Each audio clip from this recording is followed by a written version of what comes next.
یہ بس فیصلے کا لمحہ تھا، اور یہ فیصلہ کرنا تھا کہ مجھے رکنا ہے یا بھاگ جانا ہے۔ رکنے میں نقصان کے علاوہ اور کچھ بھی نظر نہیں آ رہا تھا۔ دوسرے دھاٹا پوش شخص نے پھرتی سے اپنے گرے ہوئے پسٹل تک پہنچنے کی کوشش کی۔ میں نے لات چلا کے اسے برآمدے میں پھینک دیا۔ پہلے ڈھاٹا پوش کے قدموں کے قریب 2 فائر کرنے کے بعد میں نے کھڑکی سے جست لگائی اور باہر آ گیا۔ ایک دیوانہ وار کوشش کے ساتھ میں دیوار پہ آیا اور باہر کیچڑ میں کود گیا۔ دھماکوں سے کئی چنگاریاں دیوار کے بالائی کنارے پہ بکھری۔ بارش کی بوچھاڑیں میرے چہرے سے ٹکرا رہی تھیں۔ میں اندھا دھند ایک گلی میں بھاگتا چلا گیا۔ اس سے آگے کھیت اور درخت تھے۔ درختوں سے آگے خودرو جنتروں کا ایک وسیع سلسلہ تھا۔ میں ان جنتروں میں گھستا چلا گیا۔ ذہن میں بار بار یہ خیال لپک رہا تھا کہ مجھے تلاش کرنے والے اچانک یہاں کیسے پہنچ گئے؟ کیا وہ پہلے سے یہاں موجود تھے؟ یہ امکان کافی روشن تھا۔ ہو سکتا تھا کہ پولیس والے سادہ لباس میں اس گھر کی نگرانی کر رہے ہوں، اور انہیں توقع ہو کہ موجودہ حالات میں سمینہ تک پہنچنے کی کوشش ضرور کروں گا۔ مسلسل بارش کے سبب زمین بھاگنے کے لیے بالکل غیر موزوں تھی۔ خودرو جھاڑیاں میرے چہرے اور ہاتھوں پہ گہری خراشیں ڈال رہی تھیں، لیکن میں انہی نشیب و فراز میں بھاگ بھاگ کے جوان ہوا تھا۔ لڑکپن کی اندھیری راتوں میں نے ایسے ہی کھیت کھلیانوں میں دوڑیں لگائی تھیں اور یاروں کے ساتھ آنکھ مچولی کھیلی تھی۔ آج شاید میں آنکھ مچولی ہی کھیل رہا تھا، مگر یہ بے حد سنگین تھا۔ مجھ پہ قتل کا الزام آ گیا تھا اور میں ایک با اختیار چودھری ہونے کے باوجود چھپتا پھر رہا تھا۔ مجھے اپنے عقب میں ہوائی فائرنگ کی آواز سنائی دی۔ یقیناً کچھ لوگ میرے تعاقب میں بھی آئے تھے، مگر میں جلد ہی ان کی پہنچ سے دور نکل گیا۔ میرا گھوڑا وہیں گاؤں کی گلی میں بندھا رہ گیا۔ میرے پاس اپنا پستول موجود تھا، اس لیے میں نے حملہ آور سے چھینی ہوئی رائفل وہیں ایک جوہڑ میں پھینک دی۔ کچھ ہی دیر بعد مجھے ایک ٹریکٹر ٹرالی نظر آ گئی۔ بجلی کی چمک نے ٹرالی کو نمایاں کیا تو اس پہ 2 کسان چارے کے بہت سے گٹھوں سمیت بیٹھے ہوئے نظر آئے۔ میں نے ان سے درخواست کی اور انہوں نے دیہی علاقوں کی مخصوص سادہ لوہی کے ساتھ مجھے سوار کر لیا۔ تاریکی کے سبب میرے چہرے کی خونی خراشیں وغیرہ ان کی نظروں سے اوجھل رہیں۔ رات کے آخری پہر میں ایک بار پھر کاچھو والی میں تیمور کے پاس پہنچ چکا تھا۔ چاچا رفاقت میری غیر موجودگی سے بے خبر نہیں رہے تھے۔ انہوں نے ناراضگی کا اظہار کرتے ہوئے کہا، تمہیں ایسا نہیں کرنا چاہیے تھا۔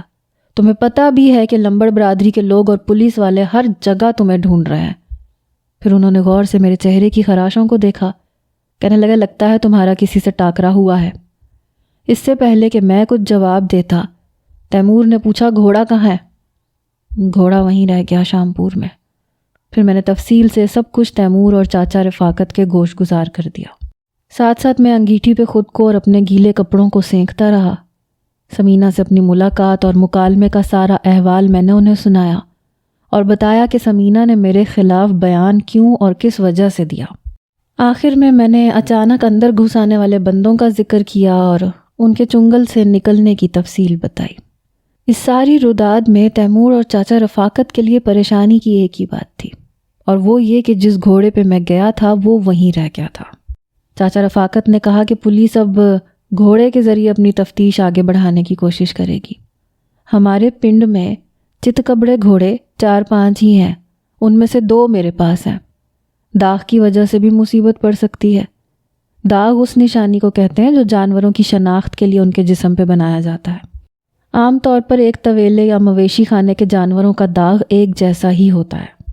کچھ دیر تک اس موضوع پہ بات ہوتی رہی، پھر چاچا رفاقت نے گفتگو کا رخ موڑتے ہوئے کہا، بہرحال ایک بات تو امید دلانے والی ہوئی ہے۔ سمینہ کے سامنے اصل صورتحال آ گئی ہے۔ اگر وہ تھوڑی سی دلیری دکھائے اور اپنا نیا بیان لکھوا دے تو کیس کافی کمزور پڑ سکتا ہے۔ حقیقت میں یہ سمینہ کا بیان ہی ہے جس نے تمہیں اتنی بری طرح پھنسایا ہے۔ لیکن یہاں مسئلہ یہ بھی ہے کہ مخالف پارٹی سمینہ پہ اثر ڈالے گی، تیمور نے کہا، اور مخالف پارٹی تو رہی ایک طرف، خود پولیس بھی پارٹی بنی ہوئی ہے۔ اب دیکھیں نا، سمینہ کا بیان کچھ اور طرح کا تھا، مگر اسے توڑ مڑوڑ کے لکھا کچھ اور طرح گیا ہے۔ میں نے کہا، میرا خیال تو یہ ہے کہ ہم جتنی جلدی کسی اچھے وکیل کا انتظام کر لیں اتنا بہتر ہے۔ وکیل ہی ہمیں مشورہ دے گا کہ ہم سمینہ کو آلے دوالے کے پریشر سے کس طرح بچا کے رکھیں۔ دیکھیں جی، اگر تو سمینہ عقل مند ہوئی، وہ اپنے بدلے ہوئے بیان کے بارے میں ابھی کسی کو کچھ نہیں بتائے گی، مگر مسئلہ تو یہ ہے کہ وہ سیدھی سادی کڑی ہے، اسے ان قانونی چکروں کا کیا پتہ۔ چاچا رفاقت نے اپنی رائے کو خود ہی رد کرتے ہوئے نفی میں سر ہلایا۔ میرا دل اس وقت کافی اچاٹ تھا، کچھ کھانے پینے کو بھی دل نہیں چاہ رہا تھا۔ زندگی میں کبھی سوچا نہیں تھا کہ مجھ پہ اس طرح قتل کا الزام لگے گا اور میں اپنی جان بچاتا پھروں گا۔ کہتے ہیں کہ دفعہ 302 ایسی بلا ہے کہ اسے ہرے بھرے درخت پہ بھی لکھ دیا جائے تو وہ بھی تھوڑے عرصے میں سوکھ کے کانٹا ہو جاتا ہے۔ اس کہاوت کی حقیقت مجھے اب معلوم ہو رہی تھی۔ صبح چاچا رفاقت نے زبردستی دہی اور پراٹھے کا ناشتہ کرایا۔ وہ خود بھی پریشان تھے لیکن مجھے تسلی دینے کی کوشش کر رہے تھے۔ شام تک ہمیں کچھ تسلی ہو گئی، لگ رہا تھا کہ شاید چتکبرے گھوڑے والا معاملہ زیادہ خطرناک ثابت نہ ہو۔ میرے اور تیمور کے کپڑے پچھلے چند دنوں میں برباد ہو گئے تھے۔ چاچا رفاقت کہیں سے ہم دونوں کے لیے ہمارے ناپ کے 2 جوڑے لے آئے، ساتھ میں شیو کے لیے ریزر اور بلیڈ وغیرہ بھی تھے۔ ہم نے کئی دنوں کے بعد نہا کے کپڑے پہنے۔ چاچا رفاقت نے ملازمہ سے مٹروں والے چاول اور دیسی مرغی کا قورمہ بنوایا۔ ابھی ہم نے 2 لقمے ہی لیے تھے کہ دروازے پہ دستک ہوئی۔ ایسی ہر دستک ہماری رگوں میں خون کی گردش تیز کر دیتی تھی۔ چاچا رفاقت نے ہمارے کمرے کی بتی بجھا کے دروازہ بند کر دیا۔ بیرونی دروازے پہ پہنچ کے پوچھا، کون ہے؟ دروازہ کھولو جی۔ باہر سے ساجے کیٹو کی آواز سنائی دی۔ ہمیں کچھ اطمینان ہوا، لیکن یہ اطمینان زیادہ دیر قائم نہیں رہا۔ کیٹو اندر آیا، اس کے چہرے پہ ہیجانی کیفیت طاری تھی، پاؤں اور جوتے کیچڑ میں لتھڑے ہوئے تھے۔ بلب کی روشنی میں اس نے بڑے غور سے میرا چہرہ دیکھا، کہنے لگا، یہ کیا ہوا ہے خاور؟ میری تو کچھ سمجھ میں نہیں آ رہا۔ خیریت تو ہے؟ میں نے پوچھا۔ ابھی بھی پوچھ رہے ہو خیریت ہے؟ اس کا گلا رندا ہوا تھا۔ یار کچھ منہ سے بھی تو بولو، واقعی تمہیں کچھ نہیں پتا، وہ لرزاں آواز میں بولا۔ اس کے لہجے میں ہلکا سا طنز بھی تھا۔ مجھے کچھ نہیں پتا، تم بکواس کرو، کیا ہوا ہے؟ میں نے اس کا کندھا جھنجھوڑا۔ سمینہ قتل ہو گئی ہے اور شامپور میں سب کہہ رہے ہیں کہ اسے بھی تم نے مارا ہے۔ میرے سر پہ جیسے کسی نے 1000 پاؤنڈ وزنی بم گرا دیا۔ تیمور کا چہرہ بھی سختہ زدہ رہ گیا۔ مجھے اپنی ٹانگوں سے جان نکلتی محسوس ہوئی۔ میں بے دم سا ہو کے چارپائی پہ بیٹھ گیا۔ یہ کیا کہہ رہے ہو تم؟ میں کراہا، وہی جو ساری دنیا کہہ رہی ہے۔ سمینہ کے سینے میں 2 گولیاں لگی ہیں، وہ گھر میں ہی مر گئی تھی۔ آج صبح سویرے پولیس تمہاری والدہ اور بہن عارفہ کو بچے سمیت پکڑ کے تھانے لے گئی تھی۔ ابھی کچھ دیر پہلے بیگم بلقیس انہیں بڑی مشکل سے گھر لے کے آئی ہیں، پر لگتا ہے کہ پولیس والے انہیں صبح پھر لے جائیں گے۔ یہ سب کیا ہو رہا ہے یار؟ ہماری تو کچھ سمجھ میں نہیں آ رہا۔ میں سر پکڑ کے بیٹھ گیا۔ ابھی ایک بھنور سے نکل نہیں پائے تھے، دوسرے نے جکڑ لیا۔ یا اللہ، یہ کن گناہوں کی اتنی سخت سزا مل رہی ہے؟ میں نے دل ہی دل میں فریاد کی۔ کیٹو کی آبدیدہ نظریں بدستور میرے چہرے پہ جمی تھی۔ وہ جیسے میرے تاثرات سے اندر کے حالات جاننے کی کوشش کر رہا تھا۔ کیا تم نے خود لاش دیکھی ہے؟ میں نے پوچھا۔ کیسی بات کر رہے ہو؟ میری مت ماری گئی تھی جو میں لاش دیکھنے شامپور جاتا؟ پولیس ہر جگہ تمہیں کھوجتی پھر رہی ہے۔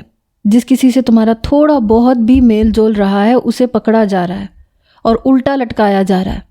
میں کل صبح سویرے سے نکلا ہوں، ابھی تک گھر نہیں گیا۔ میری بھی سمجھ میں کچھ نہیں آ رہا، کیا ہو رہا ہے؟ میں نے کراہتے ہوئے کہا۔ میں کل رات شامپور ضرور گیا تھا، سمینہ سے بھی ملا ہوں، لیکن اس ملاقات کی سزا سمینہ کو موت کی صورت میں ملے گی یہ میں نے سوچا بھی نہیں تھا۔ مجھے محسوس ہوا کہ میری آنکھوں میں آتشی آنسو جمع ہو گئے، سینے میں شعلے سے بھڑکنے لگے۔ سمینہ کا چہرہ میری نگاہوں میں گھوم رہا تھا، اس کی معصوم آنکھیں، اس کی آواز، اس کے آخری الفاظ۔ کیا واقعی وہ اس دنیا میں نہیں رہی تھی؟ اس کے سینے میں 2 گولیاں لگی تھیں۔ کس نے چلائیں تھیں یہ 2 گولیاں؟ جو 2 یا 3 فائر میں نے کیے تھے وہ تو زمین میں لگے تھے۔ اس وقت سمینہ سہمی سمٹی کمرے کے ایک گوشے میں بیٹھی تھی۔ اس کی آنکھوں میں حیرت آمیز خوف لہریں لے رہا تھا، اور یہ اس کی آخری جھلک تھی جو میں نے دیکھی تھی۔ تم ہی کچھ بتاؤ خاور، آخر کیا ہوا ہے سمینہ کے ساتھ؟ کیٹو نے پوچھا۔ اس کی تیز کھوجتی ہوئی نظریں میری آنکھوں میں گڑی تھیں۔ مجھے اس کے انداز نے تاؤ دلا دیا۔ میں نے پھنکارتے ہوئے کہا، ایسے کیا دیکھ رہے ہو میری طرف؟ اگر مجھ پہ شبہ ہے تو پھر پکڑ لو مجھے، قانون کی مدد کرو، مجھے باندھ کے ڈال دو یہاں اور پولیس کو بلا لو۔ تمہارا بوجھ ہلکا ہو جائے گا اور میری بھی جان چھوٹے گی اس بھاگ دوڑ کے عذاب سے۔ لگوا دو مجھے ہتھکڑیاں۔ میں نے دونوں ہاتھ کیٹو اور تیمور کے سامنے کر دیے۔ میرے انداز نے کیٹو کا چہرہ متغیر کر دیا۔ وہ خشک ہونٹوں پہ زبان پھیر کے بولا، یار کیسی باتیں کرتے ہو تم؟ ہم تم پہ شبہ کر سکتے ہیں کیا؟ ہم جانتے نہیں ہیں تمہیں۔ ہم صرف یہ بات کہہ رہے ہیں کہ تم کوئی بات نہ کہو، میں نے جھنجھلا کے کہا۔ میں بس پیش ہو جانا چاہتا ہوں۔ میں نے اپنے گھر والوں کے لیے اور تم سب کے لیے اور مصیبتیں کھڑی نہیں کرنی۔ میں نے جب کوئی جرم نہیں کیا تو پھر کیوں بھاگوں میں گرفتاری دوں گا اور پھر جو ہوگا دیکھا جائے گا۔ میرا لہجہ فیصلہ کن تھا۔ جن 2 وکیلوں کے نام تم نے بتائے تھے ان میں سے بس ایک ہی مل سکا ہے، کیٹو نے کہا، لیکن وہ بھی ڈاواں ڈول نظر آ رہا ہے۔ کیا مطلب؟ میں نے پوچھا۔ وہ لمبڑ برادری کو اچھی طرح جانتا ہے، اسے پتہ ہے کہ یہ خطرناک لوگ ہیں اور معاملہ ان کی بیٹی کے قتل کا ہے۔ لیکن تمہیں مایوس ہونے کی ضرورت نہیں ہے، میں ابھی پھر لاہور کے لیے روانہ ہو رہا ہوں۔ اللہ نے چاہا تو کل تک کچھ نہ کچھ ہو جائے گا۔ چاچا رفاقت اندر گئے اور کچھ دیر بعد بڑے نوٹوں کی ایک گڈی کے ساتھ واپس آئے۔ انہوں نے یہ گڈی زبردستی ساجے کیٹو کی جیب میں ڈال دی۔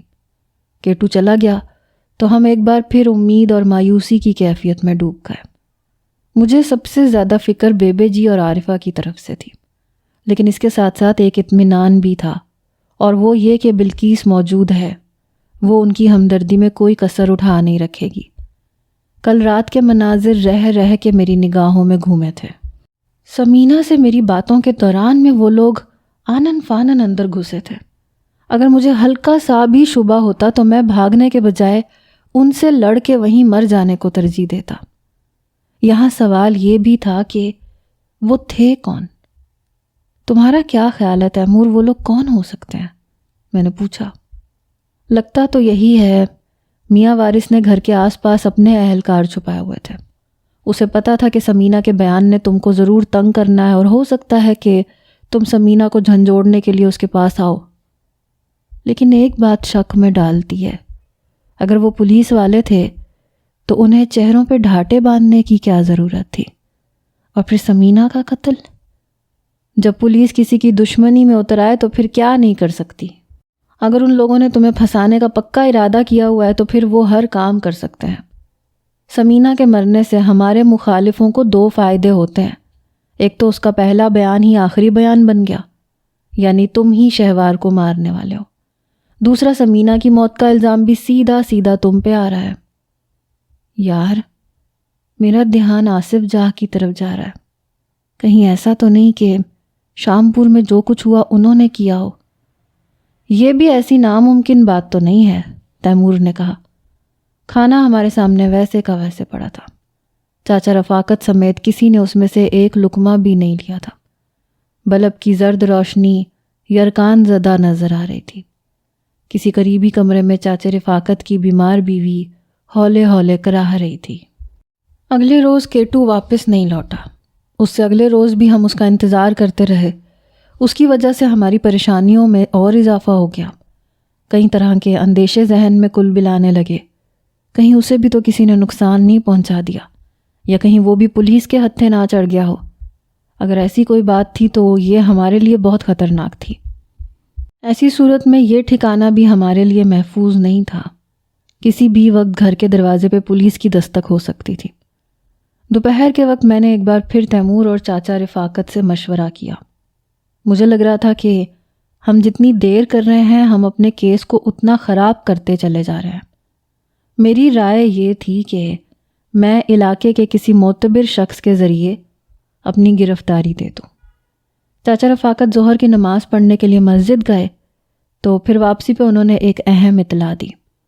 انہیں پتہ چلا تھا کہ دوپہر 1 بجے کے قریب جاگیر کی 2 گاڑیاں کاچو والی کے پاس سے گزر کر ڈیک نالے کی طرف گئی ہیں۔ ایک گاڑی میں مسلح محافظ موجود تھے اور خیال ہے کہ دوسری گاڑی میں جاگیر کی بیگم بلقیس خود تھیں۔ بلقیس کے ذکر نے میرے سینے میں ہلچل مچائی۔ اس کے ساتھ ہی کئی سوال ابھرے۔ وہ جاگیر سے اتنی دور کیا کرنے آئی تھی اور کہاں گئی تھی؟ چاچا رفاقت نے کہا کہ اندازہ ہے کہ بیگم جی ڈیک نالے کے کنارے پہ کسی گاؤں میں گئی ہیں اور یقینی بات ہے کہ ان کی واپسی بھی اسی راستے سے ہوگی۔ یہ بات خود بھی میرے ذہن میں آ رہی تھی۔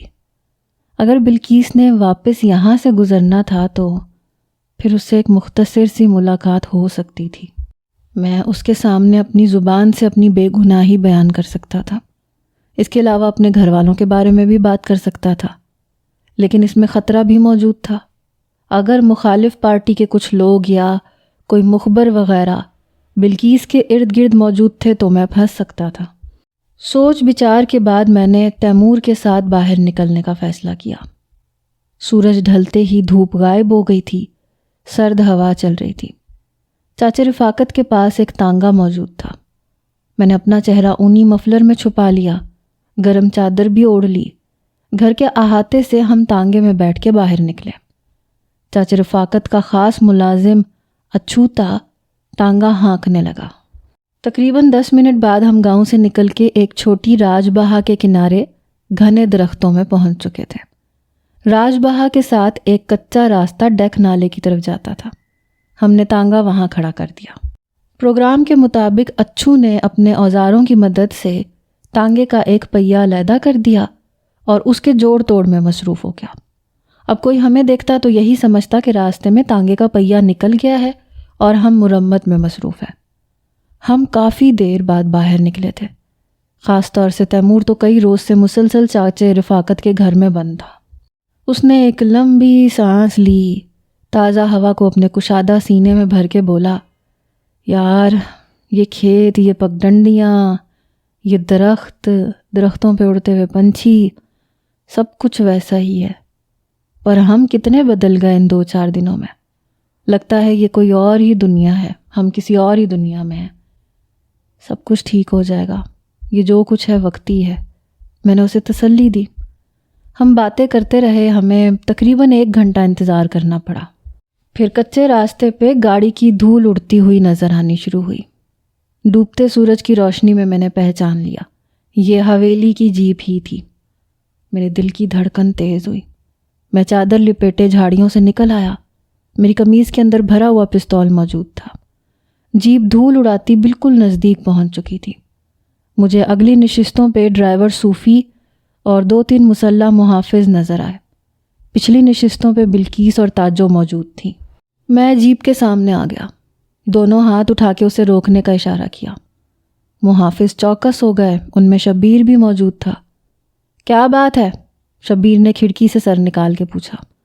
اس کی گرفت آٹومیٹک رائفل پہ مضبوط تھی۔ میں نے ادھر ادھر دیکھنے کے بعد اپنے چہرے پہ سے مفلر ہٹا دیا۔ گاڑی میں موجود تقریباً سبھی لوگ چونک گئے۔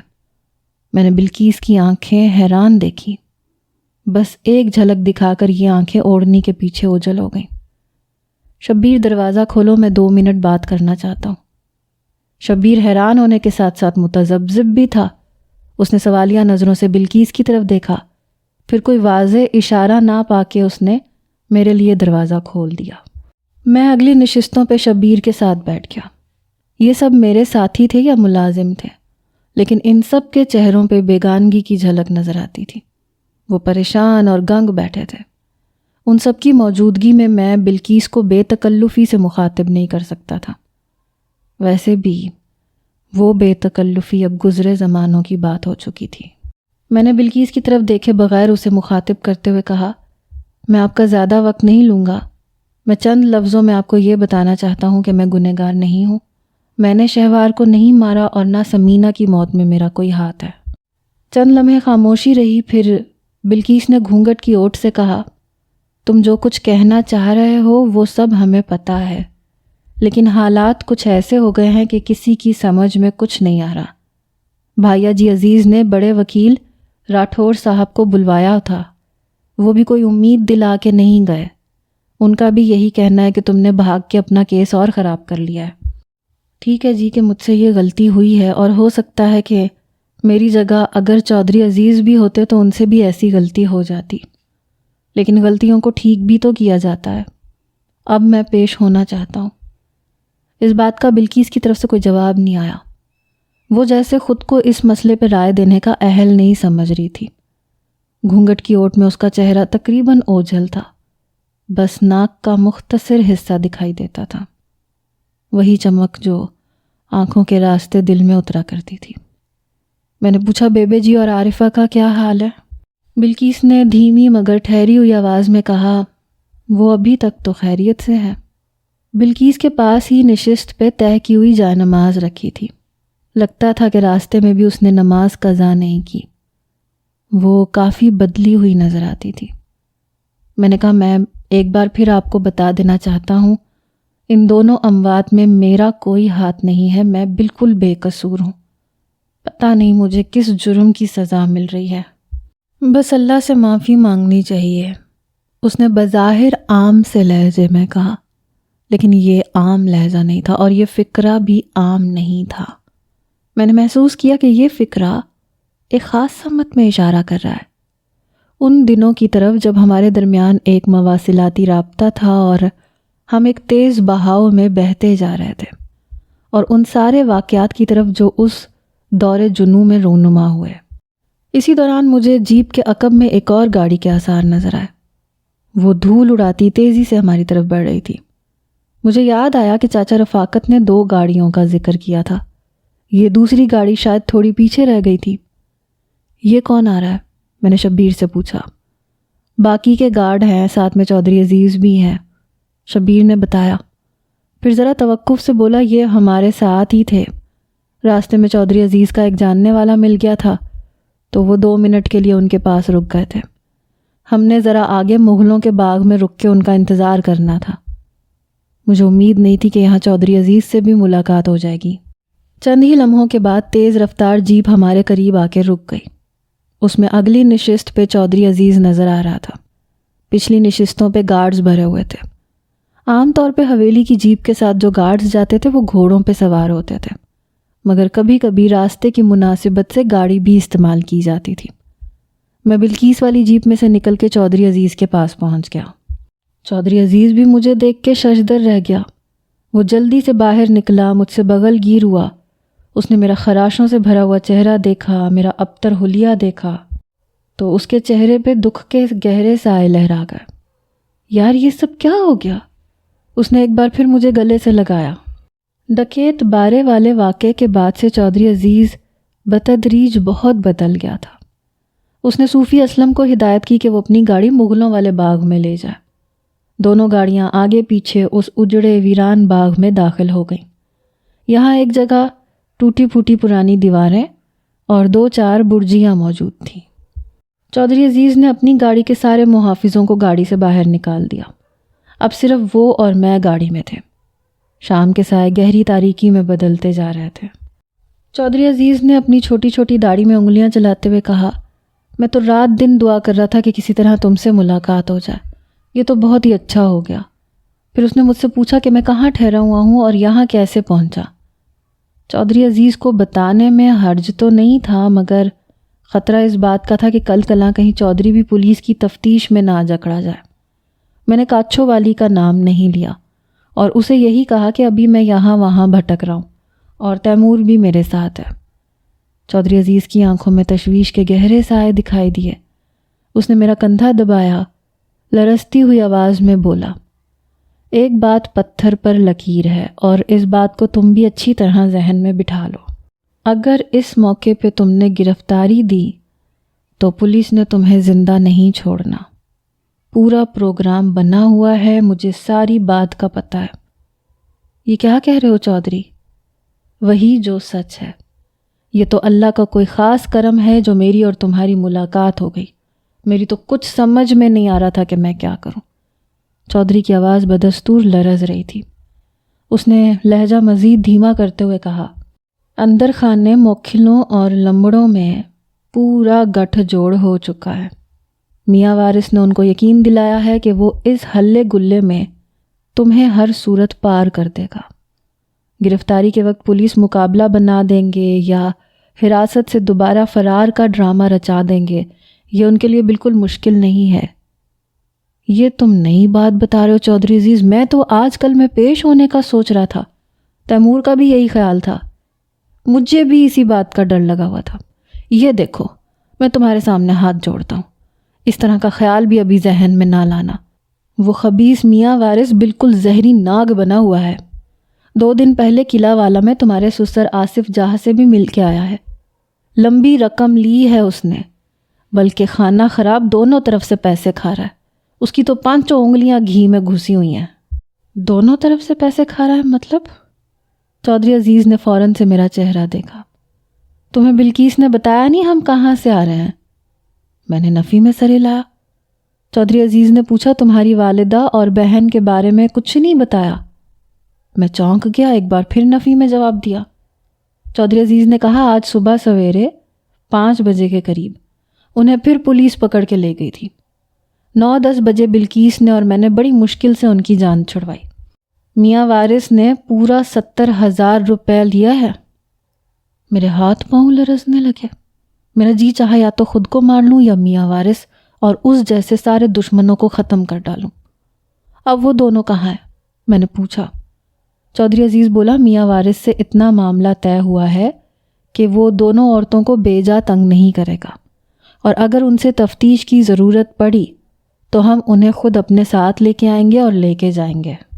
میاں وارث کی طرف سے تسلی ہونے کے بعد ہم تمہاری والدہ اور بہن کو بچے سمیت ایک قریبی موضع کیکراں والی چھوڑ آئے ہیں۔ ابھی ہم انہیں چھوڑ کے ہی آ رہے ہیں۔ یہ سب کچھ بڑی رازداری سے ہوا ہے۔ ان دونوں نے ٹوپی والے دیسی برقعے پہن رکھے تھے۔ شبیر کے سوا کسی محافظ کو بھی نہیں پتا کہ یہ عورتیں کون ہیں۔ یہاں بلکیس کی ایک خالہ زاد بہن ختیجہ رہتی ہیں، اس کے گھر میں وہ بالکل حفاظت اور آرام سے رہیں گی۔ وہاں راجوال میں کوئی مسئلہ تھا؟ ہاں، سب سے بڑا مسئلہ تو یہ موکھل اور لمبڑ ہے، خاص طور سے لمبڑ آصف جاہ۔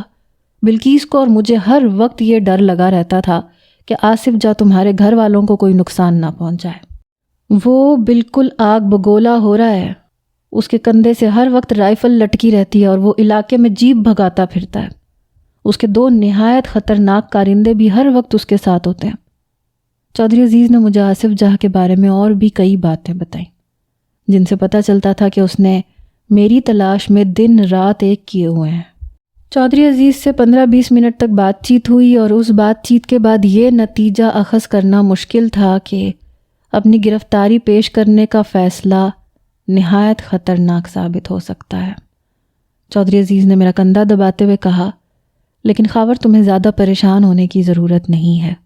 جوں جوں وقت گزرے گا حالات ٹھیک ہونا شروع ہو جائیں گے، اور اگر نہ ہوئے تو تم کچھ دنوں کے لیے بالکل روپوش ہو جانا۔ ہم تمہاری جان کا خطرہ کسی طور مول نہیں لے سکتے۔ تمہارا نقصان جاگیر کا نقصان ہے۔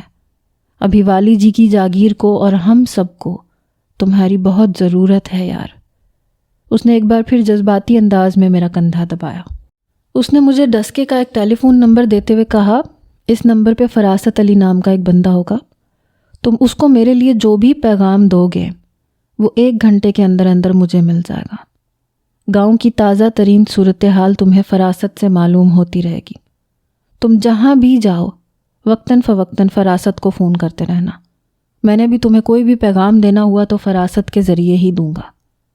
میں نے کہا تمہاری یہ بات ٹھیک ہے کہ مجھے ابھی کچھ عرصے کے لیے روپوش ہو جانا چاہیے، لیکن اس معاملے کو زیادہ لمبا بھی نہیں کیا جا سکتا۔ میری خواہش تو یہ ہے کہ کسی بڑے پولیس افسر یا پھر کسی معتبر سیاسی بندے کے ذریعے گرفتاری دے دی جائے۔ وہ ہمیں اس بات کی ضمانت دیں گے کہ ہمارے ساتھ قانون کے مطابق سلوک ہوگا۔ مجھے یقین ہے چودھری عزیز کہ اگر ہم عدالتوں تک پہنچ گئے تو کامیاب ہو جائیں گے، ہماری بے گناہی ثابت ہو جائے گی۔ تم درست کہہ رہے ہو، پر اس کے لیے تھوڑا وقت چاہیے۔ میں اپنے طور پہ کچھ ایسے ضامن ڈھونڈنے کی کوشش کرتا ہوں جو گرفتاری دینے میں ہماری مدد کر سکیں، لیکن جب تک ہمیں تسلی بخش ضامن نہیں ملیں گے ہم نے میاں وارث کے قریب نہیں پھٹکنا۔ چودھری عزیز کا لہجہ حتمی تھا۔ اس نے بلکیس والی جیپ میں جا کے اس سے بھی 5-10 منٹ مشورہ کیا، پھر آخر میں مجھے بتایا، خاور تم اماں جی اور بہن عارفہ کی طرف سے بالکل بے فکر رہو، ہمارے ہوتے کوئی ان کی طرف میلی نظر سے نہیں دیکھ سکتا، بس تم اپنے آپ کو سنبھالو، بلکہ میرے خیال میں تو کوشش کرو کہ کچھ عرصے کے لیے اس علاقے سے ہی نکل جاؤ۔ میں نے چودھری عزیز سے کہا کہ وہ کسی بھی طرح میرے سسر آصف جہاں سے ملاقات کرے اور میری طرف سے اس کا ذہن صاف کرنے کی کوشش کرے۔ چودھری عزیز نے کہا کہ وہ اگلے چند دن میں خود یا پھر کسی بندے کے ذریعے آصف جہاں سے ضرور بات کرے گا۔ اس مزید غمزدہ کر دینے والی ملاقات کے بعد بلقیس، چودھری عزیز اور ان کے گارڈز اپنے راستے پہ آگے بڑھ گئے، جبکہ میں تانگے کی طرف واپس آ گیا۔ وہاں سخت سردی میں تیمور اور اچھو میرا انتظار کر رہے تھے۔ رات کو انگیٹھی کے گرد بیٹھ کے ہاتھ سیکتے ہوئے میں نے چاچے رفاقت کو بلقیس اور چودھری عزیز سے ملاقات کی پوری تفصیل بتائی۔ یہ بات چاچا رفاقت کو بھی پسند آئی کہ بلقیس نے میری والدہ اور بہن کی جان پولیس والوں سے چھڑا کر انہیں ڈیک نالے کے کنارے ایک دور دراز گاؤں میں پہنچا دیا ہے۔ کیٹو کی واپسی ابھی تک نہیں ہوئی تھی، اس حوالے سے مختلف اندیشے ذہن میں سر اٹھا رہے تھے۔ کیٹو پہ ہمیں پورا اعتبار تھا، اس پہ کسی طرح کا شبہ کرنا بہت مشکل تھا۔ بس ذہن میں بار بار یہی خیال ابھر رہا تھا کہ اس کے ساتھ کوئی معاملہ نہ ہو گیا ہو۔ رات کو پریشانی کے عالم میں دیر تک کروٹیں بدلتا رہا۔ تیمور سو گیا تھا، وہ بس میری دوستی کی سزا بھگت رہا تھا۔ اگر تیمور بنگلہ ٹائیگر والے کیس کی تاریخ پہ نکلتے ہوئے میرا ہم سفر نہ ہوتا تو شاید آج اس حالت کو نہ پہنچتا۔ اچانک کچھ مدھم آوازوں نے مجھے چونکا دیا۔ میں لحاف سرکا کے اٹھا، ننگے پاؤں آوازوں کی سمت گیا۔ یہ آوازیں چاچا رفاقت کے کمرے سے ابھر رہی تھیں۔ یوں لگ رہا تھا کہ چاچے کی بیمار بیوی اس سے جھگڑ رہی ہے۔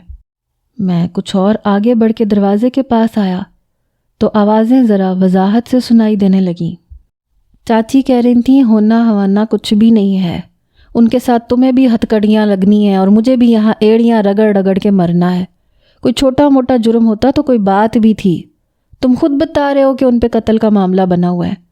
ٹھیک ہے کہ اس کے پیو سے تمہاری یاری دوستی تھی، پر اس یاری دوستی کے لیے اپنا آپ برباد کر لینا کہاں کی عقل مندی ہے؟ وہ آہستہ بول، اللہ دی بندی، وہ سن نہ لیں۔ وہ سنتے ہیں تو سن لیں، مجھے کسی کی پرواہ نہیں۔ جو جمع پونجی تھی وہ تو تم نے ان کے ہاتھ میں پکڑا دی وکیل کرنے کے لیے، اب اور کی لوڑ پڑے گی تو بھینس اور گھوڑے بیچنا شروع کر دینا تم۔ چاچے کی بیوی تڑک کے بولی۔ میں کہتا ہوں چپ کر جا، تو میرے معاملوں میں نہ بول۔ کیوں نہ بولوں؟ چاچا کی بیوی نے فکرہ مکمل نہیں کیا تھا کہ اسے کھانسی کا دورہ پڑ گیا۔ یوں لگتا تھا کہ اس کا دم الٹ گیا ہے۔ چاچا رفاقت اسے پانی وغیرہ پلانے میں مصروف ہو گیا۔ صبح ابھی گاؤں کی مسجد سے اذان کی آواز ابھری نہیں تھی۔ میں اور تیمور بڑی خاموشی کے ساتھ اپنے محسن چاچے رفاقت کے گھر سے نکل آئے۔